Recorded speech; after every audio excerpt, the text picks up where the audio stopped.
One of the themes we hear frequently during the season of Lent is the theme of forgiveness. And when it comes to forgiveness with Jesus, there's always a catch. And the catch is usually on the person who is hearing Jesus' message. For example, as we heard previously, if we are the ones who have given offense, we must actively seek out that forgiveness. We must express that remorse and say we're sorry and seek that forgiveness. And if the person refuses to give it to us, we must not give up. We must always seek that forgiveness and seek that reconciliation with those we have hurt. But when it comes to people who have offended us, Jesus does not mince any words. We are called to always forgive. In the gospel reading for this particular day during Lent, this third Tuesday in the season of Lent, Jesus is approached by Peter and says, well, when my brother or sister offends me, how often must I forgive him? 7 times?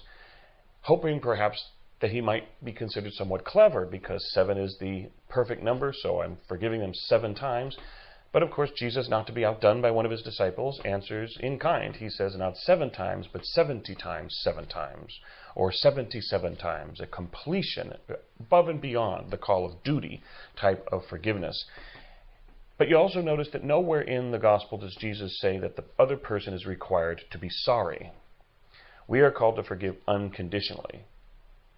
The other person's remorse is not a condition for us to bestow that forgiveness.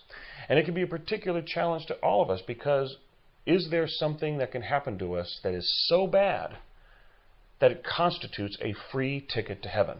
In which case we don't need to forgive because this is so bad that there's absolutely no way I can be denied heaven.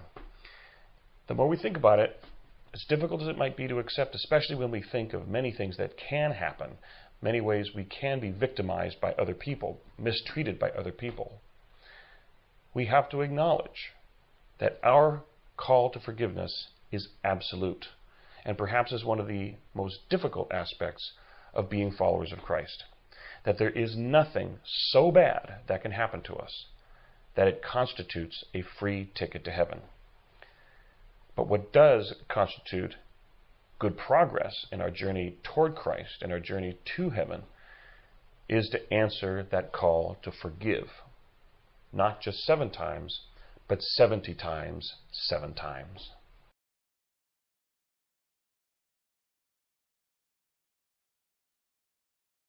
People have often come up to me very disconcerted that they have a hard time forgiving or that they can't forgive. And bring it up to me as if perhaps they're committing a sin in not forgiving. Now, refusal to forgive is one thing. But I like to remind people that forgiveness is a process.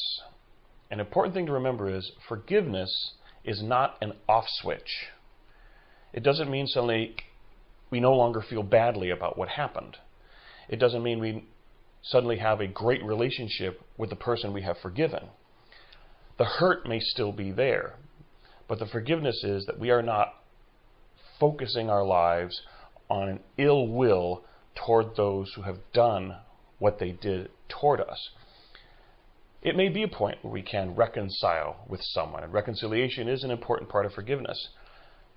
But sometimes it is prudent to not turn your back on someone who has betrayed you, betrayed your trust, or hurt you in a very, very, serious way.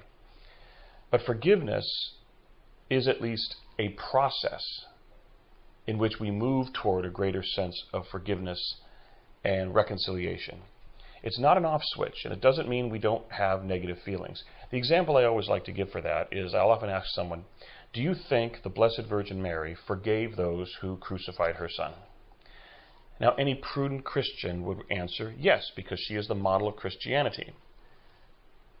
So the presumption is a safe one. Yes, Mary forgave those who crucified her son. However, do you think she regularly invited them over for dinner? Or for tea and crumpets and a nice pleasant discussion? Probably not. She had nothing to do with them before, she probably had nothing to do with them after, and probably had no desire. But she moved on with her life and did not wish any serious ill will on those who crucified her son.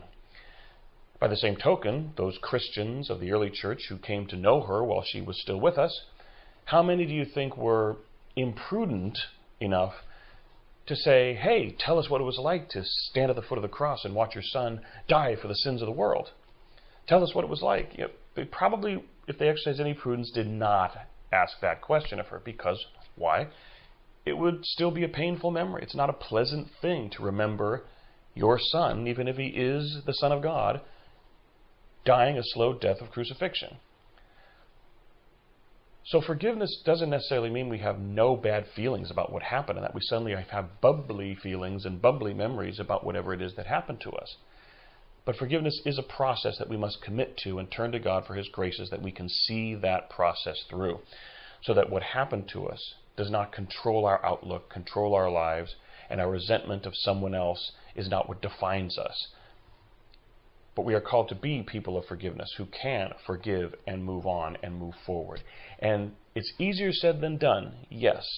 And some things are worse than others in terms of what could happen to us or what may have happened to us. But don't be discouraged if you feel you have a hard time forgiving. It's not an easy thing, and it's not an immediate thing, to the point of my saying it is not an off switch, but it is a process, and it's a coming to terms with what happened and with our attitudes toward those who may have done us harm, who may have done us wrong.